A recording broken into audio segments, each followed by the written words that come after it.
times. Usually it's interactive, so I apologize. I'm obviously going to be droning on myself here for the next 40 minutes or so. But thank you very much for attending, and I look forward to getting your questions at the end. As Hannah said, I am National Sales Manager for the ProHarvest product line, which is what we will cover today for OutBack. I do not have responsibility for the battery-based stuff, so save those questions for the next OutBack presentation that you have. If I'm not on it, that's where you ask your battery-based questions, but not so much when I am indeed giving the presentation. So the ProHarvest product line is the HIQ inverter line. HIQ, this is a little background, we're in partnership with a company called HIQ Solar. HIQ is the manufacturer of the inverters that I'm going to cover today. They're small, three-phase commercial string inverters. They're based in the Bay Area. As you can see, they're in Santa Clara. The engineers, the designers of the product came from the precision test instrument industry. And in fact, the man who designed the inverters, he's not an engineer, he's a physicist. So you'll see a lot of different things in this inverter line than you would with standard commercial inverters for sure. The reason they got into inverters is that they had noticed that basically all commercial string inverters were very, very similar. Big box, 25 to, up to 60, I guess now, kilowatts, and not a lot of differences between them. The colors of the inverter. I came from Fronius and from Schneider Electric, and when I was at Schneider Electric, I was in charge of selling our commercial inverter line, and I was at Fronius when we launched the Primo and the Simo, which are good inverters. I have a Primo on my house, the first Primo to be released into the wild out of the lab. So I definitely can appreciate the competition, but very similar commercial inverters in that similar size, 24 kilowatt versus 25 kilowatt, similar look, similar functionality, and similar engineering in them, which is, again, the main reason that the guys at HIQ went ahead and developed the inverter that they did develop. Now, our partnership with them right now is a selling partnership, but it is with the full intention of OutBack's parent company, Alpha Technologies, purchasing HIQ, and at some point in time, HIQ Solar becoming part of OutBack Power. So that's the road that we're on right now. The CEO of HIQ likes to say that we're in the dating phase right now, and eventually we're going to get married. More than likely, that will occur officially sometime in 2017, probably a little later in 2017. I won't bore you with the behind-the-scenes stuff, but a lot of steps have been taken to kind of wrap it up, if you will. I also just wanted to show you the board members at HIQ, so you get an idea that a lot of these guys, as you can see, came from solar. The core group here, you see the company Synthesis. They've worked together before. That was the precision testing industry I was talking about, but these four main guys have worked together previously and started up other companies. Andre is indeed the designer. He's a physicist. Again, he's not an engineer. He's a physicist, and he is the designer of the product. Down here, you see Rob Howard, Richard Scott, Marv Dargatz. You see board members, and a lot of you quote-unquote old AEE customers will recognize David Katz, of course. He's an advisor. In other words, he's an investor, and he's on the board. He sees a lot of value in this product as well. And I really am happy to have David on this slide and also on the board, as David's been around for a long time, and he really recognizes good products when he sees them. One thing to point out here, Rob Howard, he's the VP of Operations. He most recently came from Enphase. He set up Enphase's production, and as a lot of you, I'm sure, know, Enphase started producing their inverters in the Silicon Valley as well at Flextronics, and of course got so big so quick that production was expanded to China, at Flextronics still, but from Chinese facilities there. And we are basically doing the same thing with the HIQ inverters. The HIQ inverter has been around for about 2 years, between 2 and 2.5 years. The partnership with OutBack is only about 4 months old. So the production was indeed taking place at Flextronics in Milpitas, California. and now the demand is such that it has also expanded to China. Most of the lines that are over there have already been, ISO 9000 UL certified, but there are still more that need that certification. So we will definitely be ramping up production. Sales of the HIQ/ProHarvest, and by the way, I'll use those interchangeably, exactly the same thing. If I say HIQ inverter, I mean ProHarvest inverter. If I say ProHarvest inverter, I mean HIQ inverter. The only difference is really the labeling on the back of the inverter. But each quarter's worth of sales has been bigger than the previous 4 quarters combined. So that's the kind of growth spike that we are on with this product, and I'm quite sure that the partnership with OutBack has helped quite a bit with distribution now on board. HIQ could not get distribution on board. OutBack, with our parent company, again a $650 million a year company, Alpha Technologies, we are able to bring distributors in. So that's been the main focus for me. It's been working through distributors. I will work with large EPCs as well, the kind of folks, Solar Cities of the world and companies like that who don't typically buy through distribution. They will also want to have the financial backing of OutBack/Alpha Technologies. But Rob Howard, again, he set up production of the HIQ inverters exactly the same way as he has Enphase. Just wanted to go through those slides in depth. I promise not every slide will take as long as those two. As we know, there's been a major market shift to string inverters away from central inverters. It's happened pretty recently. A lot of folks on the line, I'm sure, remember that not too long ago, 4 years ago, you could get a 30 kilowatt SatCon inverter. It was a central inverter, though. You actually had to pour a pad for a 30 kilowatt inverter. So obviously a big change away from central inverters for commercial jobs, not for your large scale 50 megawatt kind of projects, but for commercial work. There's been a big trend away from central inverters to string inverters. And why has there been the shift? Well, many reasons, obviously, but the main reason is that the overall installed cost, and we're going to talk about that, total installed cost is now less with string inverters than it is with central inverters. It's also a little bit like microinverter technology in that, why have microinverters done so well and optimizers done so well? It's that there are fewer points of failure. It's similar to microinverter theory, if you will. The reasoning from getting away from installing 500 kilowatt central inverters to installing 25 kilowatt, or as you'll see, smaller commercial inverters. And it's cost effective to do so. What do customers want in an inverter? I won't dwell on this slide too much. Everyone knows what you want in an inverter. I'll let you take a look at this, but basically what my presentation will do is cover all of these advantages that the ProHarvest inverter has, and this is, I guess, the first picture, if you will, of the ProHarvest inverter. I'd like to give this presentation in person because I bring my sample inverter with me. It's about 18 inches across, about 13 inches up and down, and then the thickness of it is about 3 inches. It's a shade less than 3 inches, but I'll call it 3 inches. So it's very small, and I'll get into the details of it in just a bit. So these are the inverters. There are 2 SKUs, which keeps it pretty simple. There's an 8 kilowatt, and they're exactly the same form factor, exactly the same physical size and weight, 24 pounds. So there's an 8 kilowatt, 480 volts, and there's a 5.75 or 5 3/4 kilowatt, 208 volts. I always say I wish it were 6 kilowatts or 5.5 kilowatts because that's a lot easier to say than 5.75, but that's the size that we have. 8 kilowatt at 480, 5.75 at 208.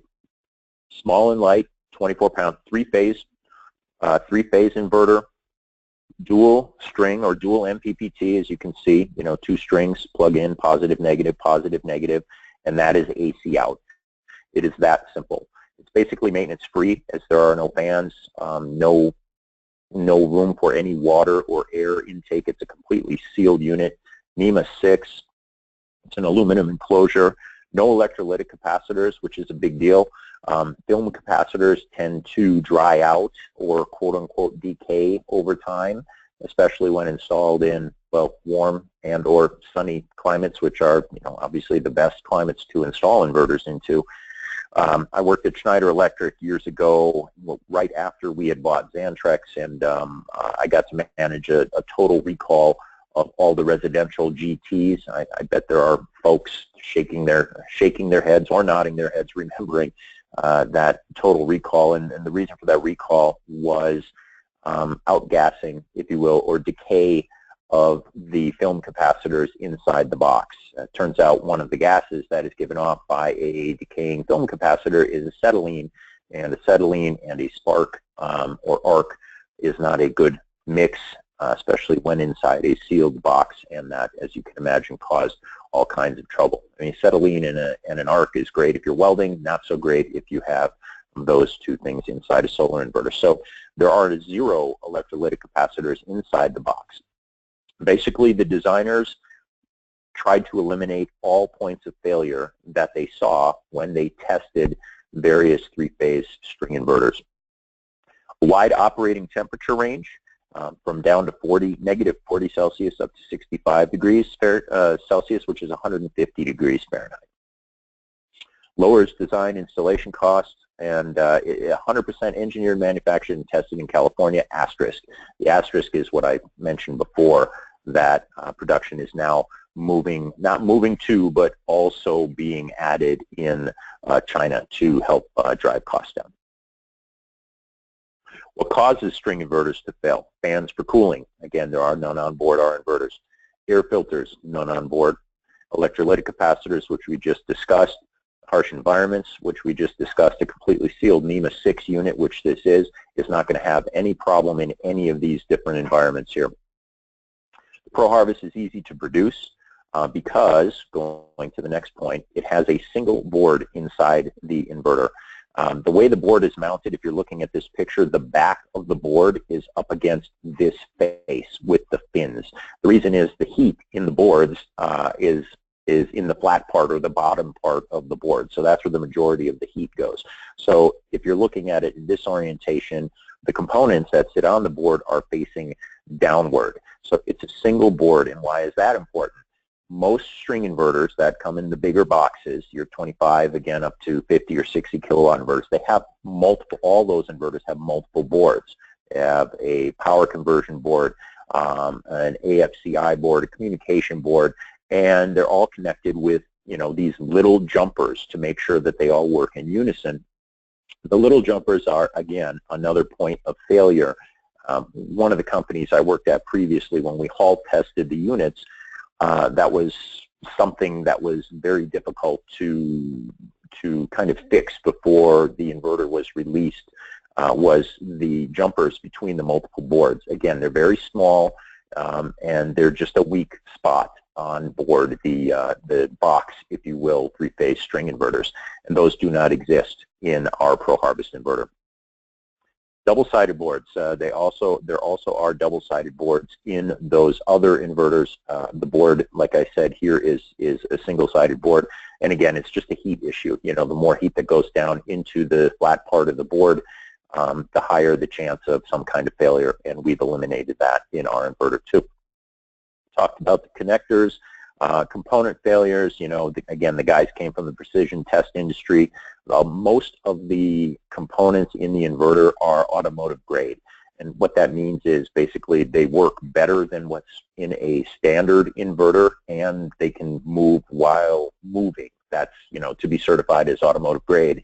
It also has to be able to work at 100 or 120 miles an hour, whatever that is.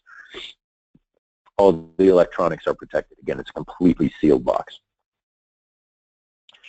So here's the first comparison slide, just between the OutBack ProHarvest, and we'll just use the 8 kilowatt. Again, the form factor, the size is exactly the same for the 5.75 kilowatt 208, but we'll use the 8 kilowatt and compare it to other 8 kilowatt inverters that are out there and just show the advantages. And we've talked about why it matters already, but no electrolytic capacitors. It is completely sealed, no fans, automotive grade components, one circuit board and only single-sided boards, which again, just all, if you look at why it matters over here, it just all adds up to a more robust and more reliable inverter. So there's a lot of similarities to Enphase, not just because Rob Howard came from there, but there's just a lot of microinverter mentality with the inverter that we have available. You get an idea now as to the physical size of it here. Also the ruggedness, obviously, with the vehicle parked on top of it, but this gives you a kind of a visual as to what the size of it is. It's very scalable because it is so small. 8 kilowatt blocks, let's call it 10 kilowatt DC, just for simplicity's sake. So you are just designing 10 kilowatt blocks as opposed to having, 25 or 35 kilowatt blocks to go into a 25 kilowatt inverter, or 75 kilowatt blocks to go into a 60 kilowatt inverter. So it's just very scalable, very easy to design with.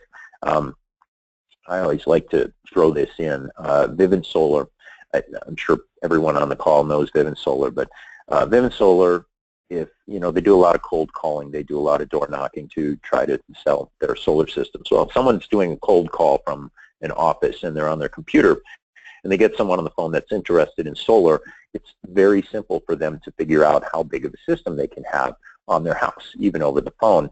The reason they can do that, the way they do that is they get onto Google Earth, they look at the addresses rooftop, they size the roof, they figure out how many modules can go on that roof, and basically they're able to tell the customer how big of a system they can have. And the reason they can do that is they use Enphase, they use microinverters. So it's a very easy roof design, obviously using Enphase, and while not quite to that scale, in relation to other commercial inverters, the design is that simple.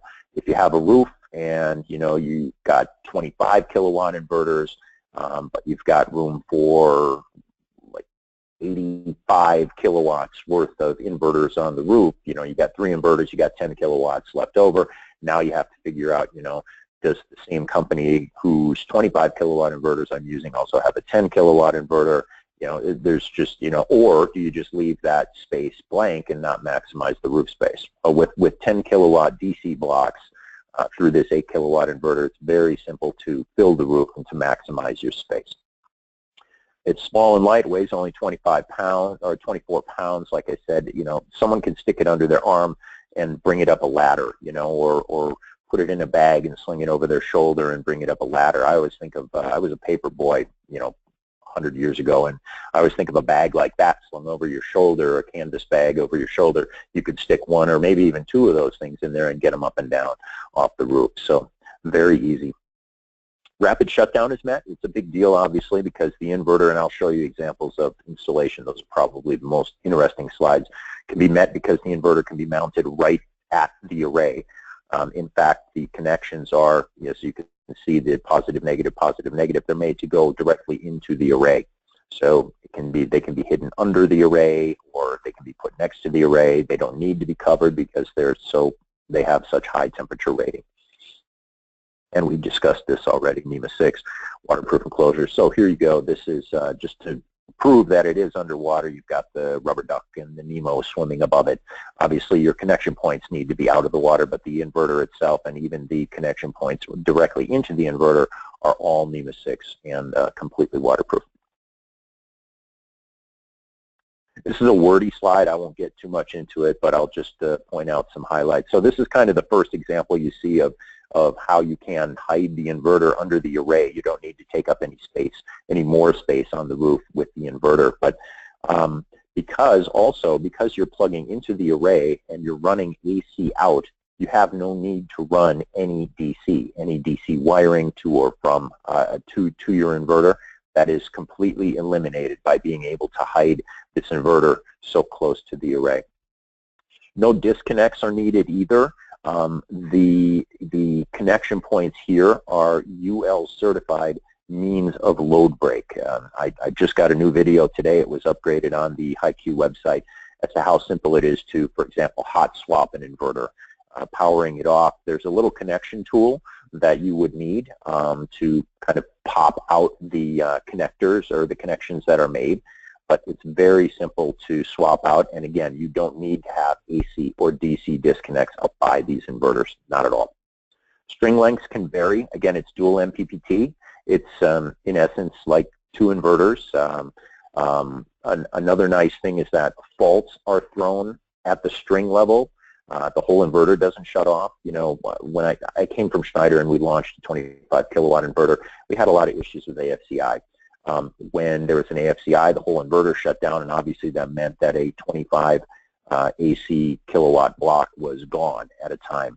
With these inverters, yes, they're smaller, so even if the whole inverter threw a fault, you'd only be down 8 kilowatts, but it doesn't happen that way. It actually throws faults and is monitored at the string level. So you're only losing 4 kilowatts of AC if there would be a fault. Another advantage of that is the ease of finding the fault goes up exponentially. If you know which string you're having a fault on, you at least have it narrowed down to, say, 5 kilowatts DC, 4 kilowatts AC, versus, again, a 50 kilowatt inverter throws a fault and the whole thing goes down. You know, that's, if it's not done at the string level, which again, the Schneider inverters were not, then you're going to have a much harder time finding that fault as well. Flexibility, we talked about, vary orientations. The inverter can be mounted 360 degrees spherical, and I'll show you some examples of it, but face down, face up, vertical, if you will, upside down. It doesn't matter how it's mounted because it is basically a single piece that you're moving around. It's not like you're going to rattle anything loose. Because of its MPPT range, which is 225, I'm sorry, that's startup, it's 450 to 850. It works in either 600 or 1,000 volt operations. Mostly, I know these days are 1,000 volt. I get asked, and maybe someone's thinking of this, there are no plans currently for it to be 1,500 volt, but that doesn't mean that things can change. But as of right now, that is not on the roadmap. There are other things on the roadmap with the inverter. High DC to AC stacking ratio. The inverters, both the 208 and the 480, believe it or not, are actually rated for 50 kilowatts to run through them. Now that's ridiculous, and that's never going to happen. There's no way you'd be able to run 50 kilowatts through them because of voltage limitations, but they are indeed robust inverters, and that much power can run through them. So 50 kilowatts through a 5.75, that's almost 10 to 1. I mean, that's crazy. Like I said, it'll never happen, but it's just good to know that the inverter has been tested and rated that high. Communication is nice in that it's done over power line. There is no daisy chaining needed between the inverters. There aren't even communication ports in these inverters right now because it's unnecessary. It's done through PLC or over, again, power line communication down near the service is where that is plugged in, and then it basically runs back up the AC and picks up all the monitoring. And I'll cover some of that too, picks up all the inverters. This is a good illustration of the advantages of our inverter. 1, 2, 3 inverters. This is a little combiner box. We call it a splice box. One splice box for up to 3 inverters is how it works. It's just kind of a dumb terminated AC combiner, so very simple, and you're running nothing but AC off the roof. Whereas traditionally, if you mounted your inverters down here, you had to run all this DC down to the inverter and then run your AC to the service. So a lot of savings in not having to run DC. And in fact, here's a real world example. On the right here, this is a 530 kilowatt installation using the ProHarvest inverters. All AC is running off the building and into the service, so 530 kilowatts. This is a 250 kilowatt installation, not using ProHarvest inverters, but using brand S or X or F or whatever it is. I'm not sure what the brand is. And you can see, while the pipe bending is pretty cool and really impressive, a lot of time, effort, and money put into running that DC down to the inverters that you don't have over here. More comparisons of other two other 8 kilowatt inverters. Your weight, you know, this is really the biggest difference on this slide than the other one is the weight. 24 pounds versus 78 or 82 pounds. It weighs a third of what your quote-unquote average 8 kilowatt inverter weighs. Now, here's a real world example. That's me. So now you can picture me. excuse me, hit the cough button there. And that's our Fronius inverter. That's the Primo that I was talking about. That's a 6 kilowatt inverter that weighs 56 pounds. I'm holding in my arm an 8 kilowatt three-phase inverter that only weighs 24 pounds. So you can see indeed how small it is. And physically, water displacement, if you will, if you were able to do that with these inverters, you can with this one, but not so much with this one, it's about 4 times the volume of the 8 kilowatt inverter I have in my arm there. Comparison to other three-phase string inverters, this is obviously, you know, where the rubber hits the road. And of course, the Tri-Power and the Trio are bigger as far as power goes, as far as power output goes. But again, this isn't something you use often, but the pounds per kilowatt, there's still a pretty large advantage with the ProHarvest 480.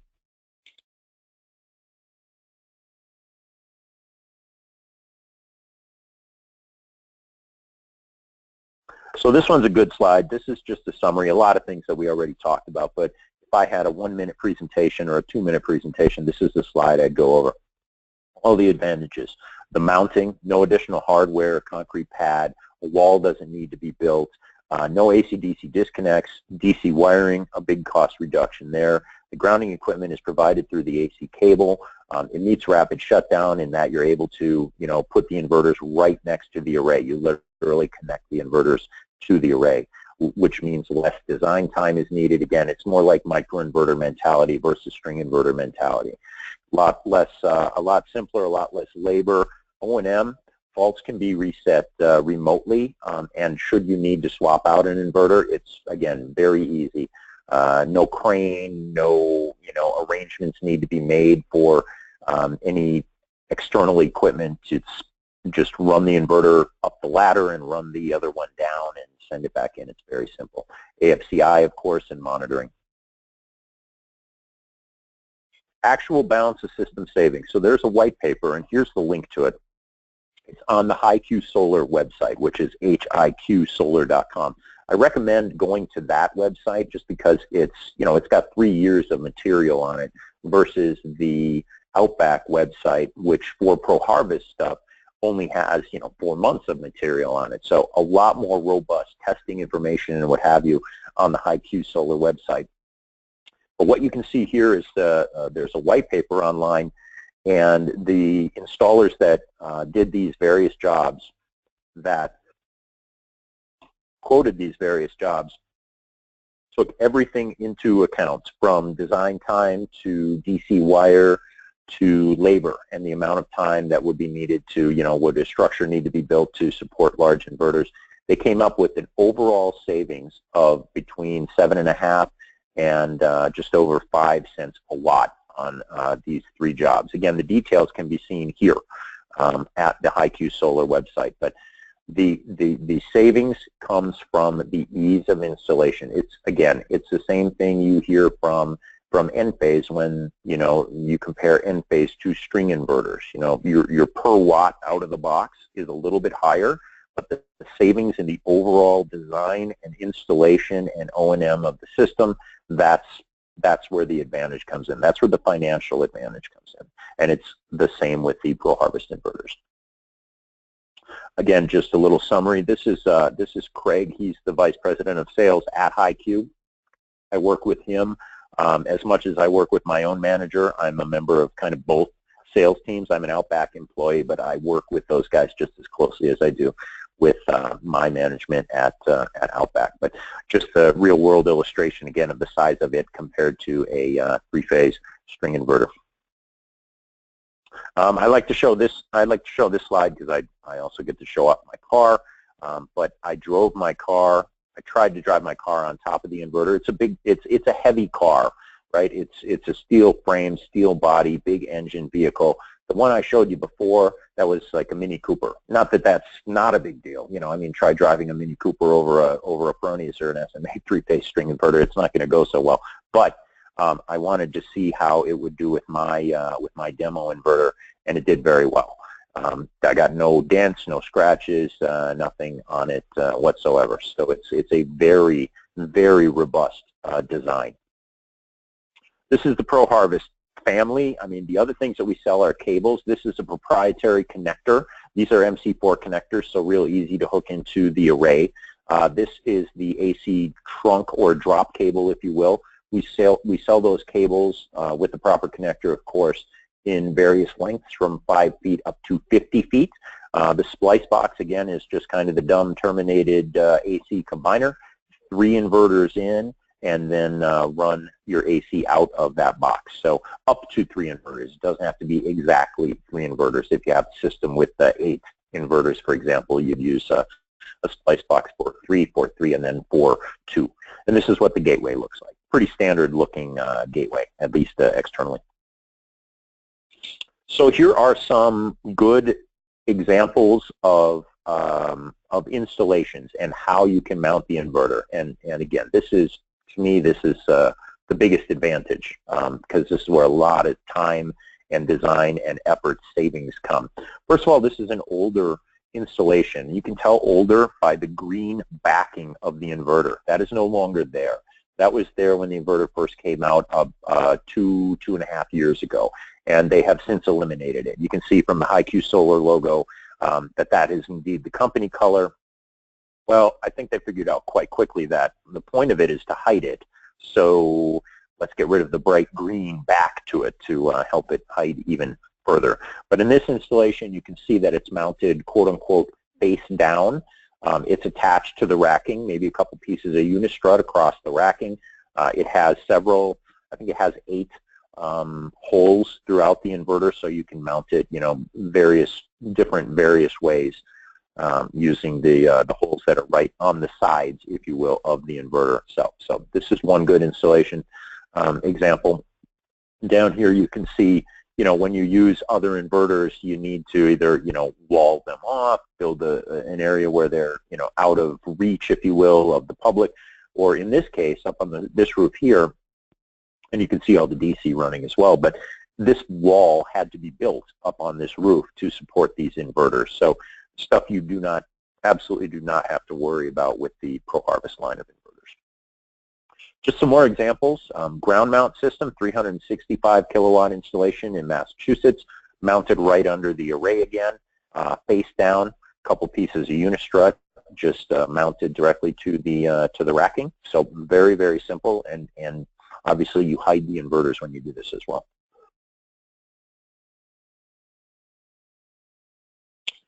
Carports. So I got a couple carport slides. Carports to me seem to be the perfect installation place for ProHarvest inverters. Not the only installation place. As you've seen, it's used on rooftops quite a bit, even ground mount systems. But carports seem to be perfect because of how easy they are to mount. When I worked with Fronius, I went on a service call, and we had the IG Plus is what it was. We had 12 kilowatt IG Pluses that needed swapping. And if you remember the IG Plus, the 3-stage, if you remember the number of stages, you know, there was a 1-stage, a 2-stage, and a 3-stage inverter, those older IG Pluses. And the 3-stage one was 4.5 feet tall, about 16 inches wide, and about 12 inches deep. It weighed over 120 pounds.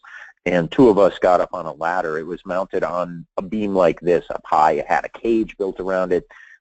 Whoever was supposed to show up with the key for the cage didn't show up. We had to cut the lock, open the cage, get the inverter off, put another one up there. 2 guys on a ladder with a 120-pound, you know, sharp-edged inverter was not a lot of fun. So whenever I look at this slide, I always think, man, I wish that swap would have been so easy as it is here. But up and out of range, again, a couple pieces of unistrut affixed right to the racking, and then the inverters attached to those pieces of unistrut. So super, super simple to do.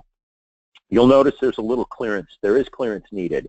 It's not like a microinverter in that it doesn't mount to the back of the module, but 2 inches is all that's needed, both quote-unquote above and below the inverter. I like this one even better. The only time the inverter can be affixed directly to a surface is if that surface is metal of some kind. Obviously, the metal surface then serves as even more of a heat sink than the enclosure does. The folks at HIQ are in the process of trying to get the 8 kilowatt UL certified as a 10 kilowatt inverter in this kind of situation where it is flush mounted to metal, because the efficiency does go up. Now, I'm not telling you to plan on installing this and calling this a 10 kilowatt inverter, but there is a very real possibility that in certain mounting situations like the one we're looking at here, the inverter will be rated at 10 kilowatts very shortly. I like this picture too. It's the angle obviously from behind the angle we're looking at up here, and the inverters are completely gone and completely hidden. And again, the whole structure itself is serving as an added heat sink for those inverters. Another older installation, this was a retrofit. That had a quote-unquote central. It was a SATCON of some kind, not a large one, a 100 kilowatt or 75 kilowatt SATCON inverter that, pooped out on them, and without them there to support the warranty, they decided to retrofit with HIQ inverters, and I call these HIQ inverters because they clearly are pre-OutBack agreement with the green backing. But just another mounting orientation you can see vertically, and yet upside down, if you will, with the connections at the top, just to further illustrate that it doesn't matter, and different mounting orientations within this single array, but it really doesn't matter how you mount this inverter as far as up, down, left, right goes. This is kind of nice. I'll get into monitoring in a little bit. I showed this a different slide with the same picture, but just an example.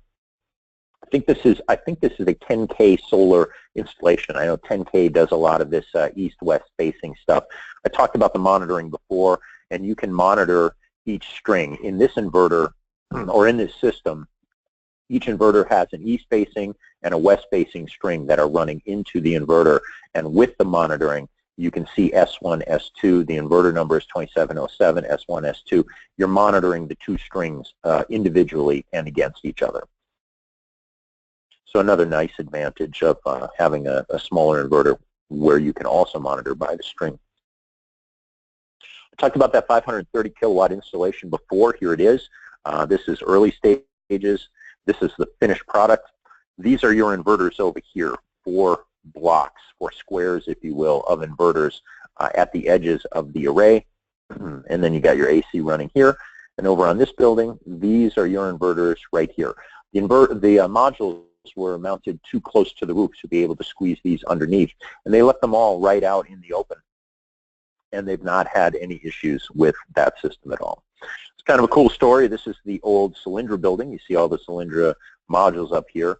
They had 2 500 kilowatt SATCONs inside the building where they ran the AC down into the building, and it was taking up space. So Seagate bought the building, wanted the inverters out of the building.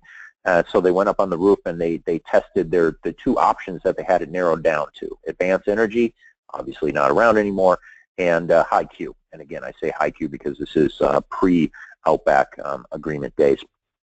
They did a detailed comparison. They found that the HIQ just provided more yield, so they went with the HIQ inverters. These racks here, there are 7 of these racks on this roof, and they used to just have the DC combiners. And then the DC, you can see here, this is how the DC then would run down to the inverters in the building. But now in these racks, they have both the inverters and the AC combiners, and all they're running off that roof. And it's a 2 megawatt rooftop as far as DC goes. It's a 2 megawatt rooftop. I'm sorry, it's a 1.4 DC, 1 megawatt AC system. So now they've got just AC running off this roof, and they've got the splice box right here, 1 for every 3 inverters, and they were able to actually use this existing rack. And you can see the thin profile of the inverters. You don't see the inverters at all. All you see is a little bit of the splice box sticking out there. Another nice example, this system was in Solar Pro magazine, and it was done with Tigo optimizers.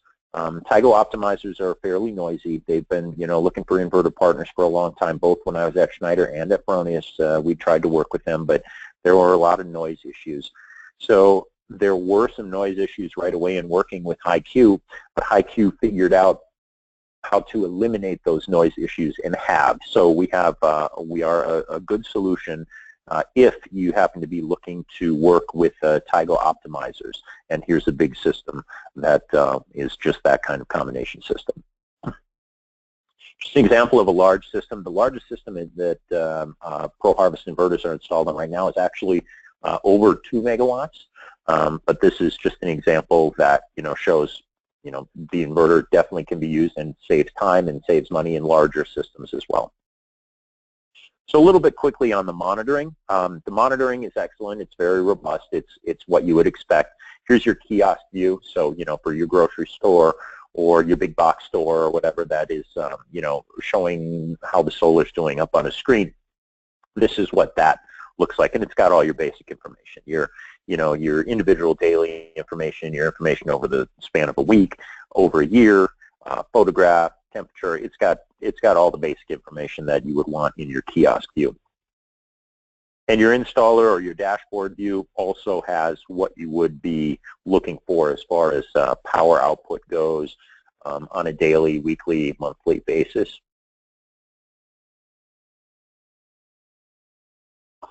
Just daily power production.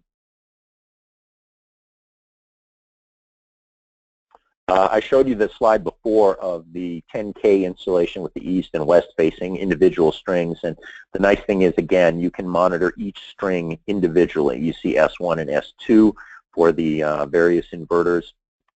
What you see here is you see that W, which is power or wattage, is highlighted in this particular slide. And what you see is grayed out is V, and V is voltage. You're able to monitor individual string voltage as well. So in this case, string 2 voltage for this inverter, string 1 voltage for this inverter, string 1 voltage for this inverter, which is a nice feature to be able to monitor string voltage. Obviously, that's very important. If there's a fault and there's an issue with your power, you may want to check the voltage first, and you can do that per string with these with the monitoring that's on board. And obviously you can superimpose power output and voltage as well. You can check your string output versus your string voltage at the same time. And again, you do this at the string level, which is really nice. So this is kind of what the entrance screen to the monitoring looks like. You've got all these different inverters on this particular system. Each inverter is, this isn't live obviously, or a live link, or you could just click on this and then you get into the screen where you have the individual inverters information on here. In this case, there's your inverter number, gives you your module information, gives you your string information, again, both voltage and wattage right there, gives you your AC grid information. So you get a lot of good information from the monitoring. It's quite robust. And I think that's it. That is the last slide. So I guess we timed that out pretty well, 9:44. I know we were looking for 15 minutes afterwards. So Hannah, if you want to go ahead and open it up to questions, please go ahead. Great, thanks, Chris. Yeah, if you have any questions, feel free to send them right over. Chris, I think you've covered it so thoroughly, I haven't gotten any questions yet. So we'll give everyone a couple of minutes here to send any questions they might have. And as well, we're waiting for those to come in. Just a reminder that that survey will pop up once you exit the webinar. If you could just give us your quick feedback, we'd really appreciate it, and we'll send you a copy of the slides. So it should only take a couple minutes of your time. Cool. And also, yeah, so, go ahead. Go ahead. I'm sorry. Just one thing I was going to add is that AEE has the inverters in stock. They already received their first shipment of both 208s and 480s, and a second shipment of 480s is literally on its way. It's set to arrive any day. I think it left yesterday or the day 2 days ago. So it should be showing up in Sacramento anytime. We are OutBack is offering this to most of our distribution partners, but not all distribution partners. There are actually there is at least one major distribution partner of ours on the battery-based side who is not carrying ProHarvest. So AEE is most definitely one of our top partners as far as carrying this inverter goes, and they do have them in stock, and not everyone does. Even those that are going to be carrying it, there are not very many that have the inverters in stock. AEE already does. So thank you very much to AEE. So be sure to reach out to your sales rep for more information and to place that order. We do have a couple questions that came in. Chris, our first question is there a plan to deal with module level rapid shutdown? There is a plan. I don't know what that plan is. It's being worked on already at HIQ. I don't know what it will look like, but if it's anything like the inverter, it'll be pretty small and pretty sleek and pretty easy to install. So yes, it's on the roadmap. No, I don't know what that looks like yet. All right, and our next question, do modules with black back sheets cause an issue? No, they don't. Again, all the inverter needs is 2 inches of clearance, not even around the edges, but above and below. So above the fins and below the flat portion. One thing I didn't mention about the clearance is that we also sell mounting feet with the inverter, and unfortunately, I don't have a picture of that in my presentation. But the mounting feet, so you could set it right on the roof, give it 2 inches of clearance underneath. You do want to have clearance behind the back of the module, of course, and the inverter, but only 2 inches is needed, and none of the individual modules, whether they're black backed or not, have affected the inverters, as long as there is that 2 inches of clearance. All right. And if anyone thinks of questions later on, later today, feel free to reach out to your sales rep or part of the AE tech team. We'd be happy to answer questions for you, or reach out to Chris for additional information. Yep, absolutely. All right, well, looks like that's all we're going to get today. So thank you, Chris, for your presentation. Thank you. Thanks, everyone. All right, and just a reminder that this presentation will be uploaded to our YouTube channel, HIQ Solar. So if you'd like to take a look again or show another member of your team, you'll be able to find it in a couple hours. I'll have it up there. All right, thanks again, everyone, and have a great weekend. Thanks.